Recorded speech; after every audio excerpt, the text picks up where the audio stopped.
Hey there, my name's Niandra, and a few days ago, Spilo uploaded this video called Mercy and Moira Fix, the How to Support Solution. Basically, the video outlines some issues with various support heroes and what could be done to change them. If you are not familiar with Spilo, he is a high-ranking coach who makes general educational content, and I do quite enjoy it, which is British person speak for, yeah, it's pretty good. Now, I don't always agree with what he says, but even then, I think his takes are very interesting and quite enjoyable. Basically, I just wanted to do a short video responding to his and talking about some of the points he made. Now, like with VOD reviews, please do not be mean or disrespectful in the comments. Every time someone makes a post or video like Spilo's on YouTube, Reddit, Twitter, etc., there's always at least one comment that's like, oh, don't let the Mercy Mafia see this, and then you check the comment and not a single Mercy main gives a f***, and I would very much like to continue that. Anyway, let's start off with damage boost. Spilo mentions that he personally thinks Mercy is funnest when she's darting about the map while attending to everyone, but that playstyle is usually less efficient than just staying put and pocketing one person. This I do very much agree with, and I'll talk about it more in the movement section because I kinda think that the GA nerfs have sorta forced Mercy further into this playstyle. To me, there is a difference between a Mercy playstyle that treats damage boost as her default job and one where she just hard pockets a single ally, and the former is much more enjoyable in my opinion. Anyway, the first suggestion is to replace damage boost with a beam that increases movement speed, reduces cooldowns, and reduces reload time. The idea is that different characters would benefit from different aspects and usually not all three, so Ashe would benefit from a faster reload but Hanzo wouldn't be affected by that. The kicker here though is that blue beam would be on a resource meter that would get filled over time and by healing. However, healing would also be changed to initially heal a lot but decay rapidly after a few seconds. Mercy would have to pick her blue beam target based on what the situation calls for, forcing her to make decisions. Because she would be so encouraged to switch targets frequently, Mercy would end up spending more time flying about and having to keep on her toes. I have talked about this in a previous video, but coming up with a damage boost alternative is extremely difficult, and I've almost never seen a viable alternative. And like, I'm not trying to be an asshole or snarky when I say that, it's just so hard because damage boost is what Mercy defaults to when she's not healing. Other supports default to doing damage when they aren't healing or using utility, but that's not how Mercy works, meaning you have to replace it with something she can almost always be using. Oh, and it also can't be disruptive to the user if Mercy only briefly flicks onto it, so we might need to rule out things like a faster fire rate beam.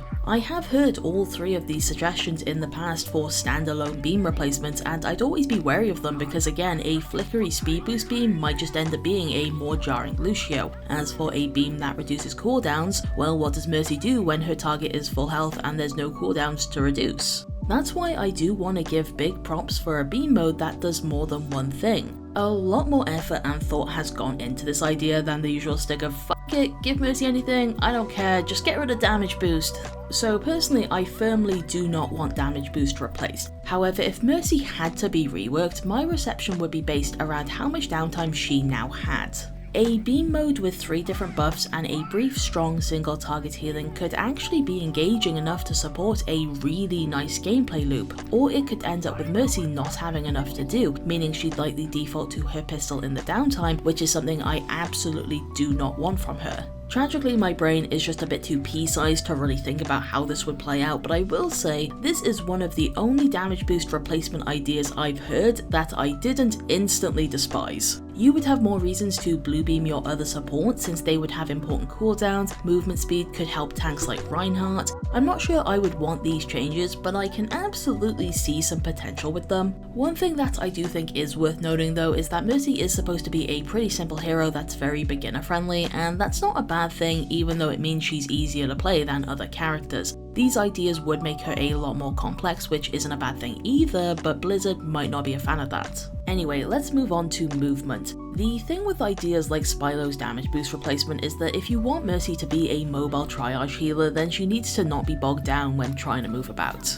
A few weeks back, I made a Mercy support pairing video, and while grinding quick play for filler footage, it all really just kinda hit me that I was just standing behind walls using blue beam. So one of the main points that Spilo makes is that Mercy's Overwatch 2 movement is easier and less skillful than it was in Overwatch 1. I also asked on Twitter and r/Mercy mains if you do prefer Mercy's R1 movement, why is that the case, and a lot of the replies felt the same way. Now personally, I do prefer Mercy's R2 movement, but I get where people are coming from here. For me, it's all about the features that weren't previously possible. For example, in Overwatch 1, Mercy could only super jump upon reaching the end of her flight path, not at any point like she can now. She also couldn't super jump if she had started GA while in the air. Only like 5 players total knew how to consistently backwards GA, and she couldn't slingshot in any direction, only forward. Also, I will be honest, I think the wider Overwatch community would call Mercy skillless no matter which system we have, and if we're gonna get dunked on either way, I'd rather get some nice quality of life features out of it. However, one thing that did come up a lot in the replies was that in Overwatch 1, you knew when a Mercy main was skilled by the way they moved. This I do agree with if you have a keen eye and you're not the type of person that just brushes off Mercy mains, and some of the clips from Mercy mains like Serenity now are still really nice to watch. That being said, I think there is still a clear difference between Mercy mains of different ranks in Overwatch 2. I think we've shifted to a place where skill is less about knowing mechanical inputs and knowing when and how to use Mercy's movement. I know that not everyone will be happy with this approach, but I don't think it has to be the end of the world either. Most of the other replies to my question fell under 2 categories. The first just missed the old cooldown and would give up R2 movement to have it back. The other felt like R1's movement was more fluid and that the meter actually gives less control. There was a lot of people who feel frustrated with the current state of Guardian Angel. They said that it's buggy, your movement stops for no reason, Mercy gets stuck on everything, why can Mercy fully complete a slingshot and walk around normally, but the ability is still considered active? There were a lot of responses like this, and I can't really disagree with any of it. I think Guardian Angel's secondary slingshot cooldown is really poorly implemented. Now, it will almost always inherently feel bad, but it could still be given some quality of life changes to be more tolerable. And trust me, Scarcity and I have given those suggestions in the CC Discord.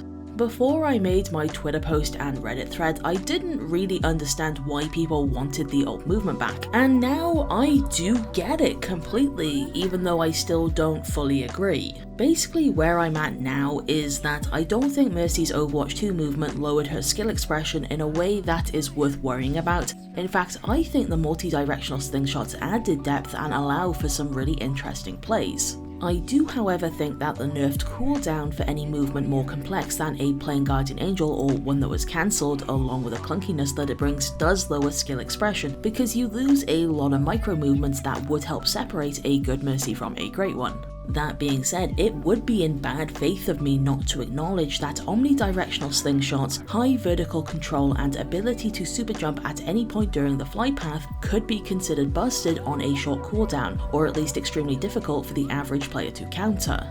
So where do I go from here? Well, to be honest, I'm still figuring that one out and trying to find where compromise is. Cause to be honest, I don't think Blizzard would remove super jump at this point while also being like, you can still access it if you know the secret tech. Wink. I think if push came to shove, the directional slingshots are the one thing I would not be willing to compromise on. Like, to me, they're just too useful, and not to do the hyperbolic content creator thing, but I worry that she would feel legitimately unplayable without it. But also, currently they are so tied to super jumps that you can't really separate the two of them. Something that's just hit me, like this isn't in my script or anything, so maybe it's complete nonsense, but what about making slingshots have a maximum height of like 5 or 6 meters? Like, the high ground on Oasis is what I'm thinking of. Then have full height super jumps on crouch only, but that specifically has the longer cooldown while slingshots are still short. I think what I'm trying to say here is that I have a lot less attachment towards super jump than I do omnidirectional slingshots. Okay, back to script me. I think the first step is small quality of life changes and bug fixes though. I want the transparency of just a longer cooldown instead of an ability that stays active. Someone on my Discord mentioned that if the cooldown started when you touch the floor, that would help a lot too. It was also mentioned that the devs redid some collision boxes last year, which would kind of explain some things. Another thing that almost never gets mentioned is Mercy's beam retention time. You know, how long your beam stays connected once you've broken line of sight or left range. Now, you do want to be careful about buffing this because it enables Mercy to just sit behind a wall, but keeping the timer more in sync with Guardian Angel would alleviate its frustrations quite a lot. You wouldn't have those moments where GA messes up and your beam breaks before you can fly again, which just leaves you stranded. Maybe you could make the retention longer, but your beam gets weaker over time if you're out of sight for more than its current 1.5 second duration.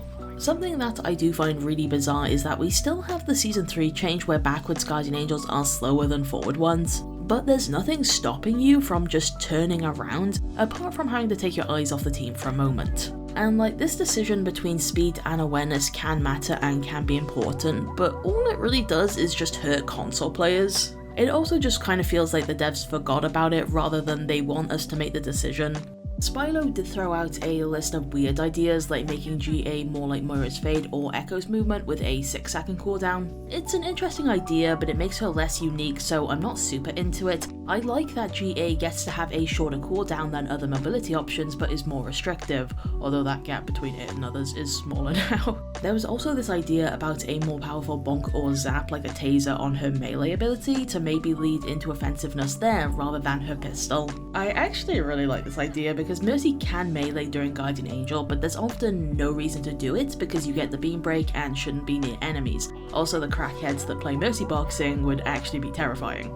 Moving on, let's look at Resurrect. So Spilo has a couple of different points against this ability which I've put on screen. Personally, I would prefer an ability I could use more often, and I'm not a huge fan of Res in 5v5. I see people who feel the ability is frustrating to play against, which I do completely understand. However, the reses they get upset about are quite often the only ones we get off successfully that actually have impact on a fight. I have seen people who think that Mercy should have to retain line of sight for the entire duration of Res, and I get where they're coming from, but the ability would become so static and rarely usable. I think doing this could actually push Res further into being a win more mechanic, which is partially why it already feels so frustrating and is an aspect that a lot of people don't talk about.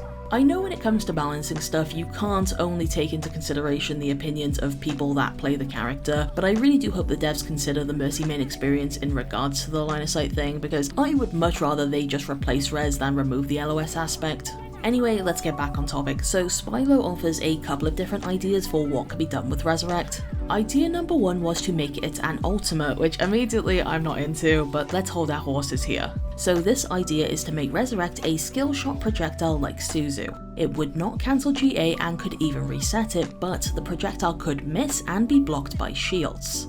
Okay, I'm gonna be honest here, I weirdly kinda love this idea.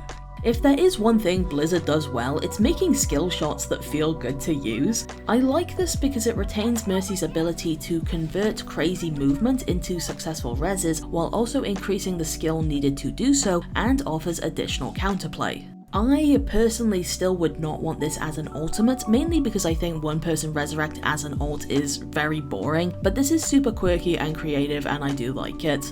Like, I don't know, would this work as just a normal ability? Because if so, I fucking do it. Idea number two was basically a temporary halo that you would apply to teammates. If they then died in the next few seconds, it would automatically revive them, but the halo would expire quickly. I think this could make Mercy pocketing, say, a soldier on high ground more frustrating and less counterable. For example, Mercy could apply the halo and then just dip and enemies can't do anything but change targets. It would act like a temporary deterrent, like a Zarya bubble. It would also make Res a much less reliable counter to one-shot, since it's hard to predict when a Hanzo arrow will rollercoaster tycoon its way into your skull. That being said, I do get the logic behind this one, and I don't hate it. Mercy would require good preemptive game sense to get value from Res, and that could be very interesting to play with and add into your other decision making. Idea number three was to just remove Resurrect entirely and replace it with some different form of utility, maybe even a miniature Valkyrie like that one experimental card. Now, my main thing is I would only want Res replaced on the condition that Widow and Hanzo also lose their one-shots. Although I'm not the biggest fan of Res in 5v5, I do think it's a necessary evil in a couple of different ways. I saw a post on r/Overwatch a few weeks back that was really snide towards Mercy mains, and if you've ever browsed Reddit you'll know the type of tone I'm talking about, that was like, do these Mercy one-tricks know that if we remove one-shots we'll have to nerf her healing? What they don't realise is that one-shots are keeping the insane amount of healing in check. And I was like, okay, I'm not gonna deny that support as a role is a bit overtuned. I think it would be weird to target Mercy's healing specifically because the community would absolutely just immediately move on to complaining about Anna or Lifeweaver or something, but I would be open to role-wide nerfs on healing. One last thing I will say about Resurrect though is that Mercy needs to be within 5 meters of a soul to start the res. However, that range increases to 7 meters once the res has started. This mechanic isn't mentioned anywhere, and it's one of the reasons it feels like Mercy can get away with so much. Now, if you were to nerf res to be a rigid 5 meters, Mercy could still do some small super jump reses and plays, but she would also be more limited. I'm looking at these orbs from two perspectives. The first is the part of me that plays other heroes and roles and thinks this range is actually kind of ridiculous now that I've properly visualized it. The other part of me is the Mercy main side that already thinks res feels kinda crappy and would feel even worse if it wasn't lenient. To me, it all goes back to what I've said in previous videos about res being so precarious. You can't buff it because people already hate playing against it, and if you nerf it, well then you just have a ability on a 30-second cooldown that just you can't use. I think that's why I prefer us focusing on the idea of replacing it or changing the implementation rather than numbers tweaks, which just makes no one happy. Spilo also touched upon other parts of Mercy's kit, for example shifting around the power of her blaster. There were some ideas about making her projectile speed and weapon swap faster but nerfing other aspects, which all sounded really good to me. There was also a mention of Valkyrie feeling boring to use and play against, which is something I personally disagree with. I don't think Mercy's ult needs changing, but I know there are Mercy mains out there that do think Valk is boring, which I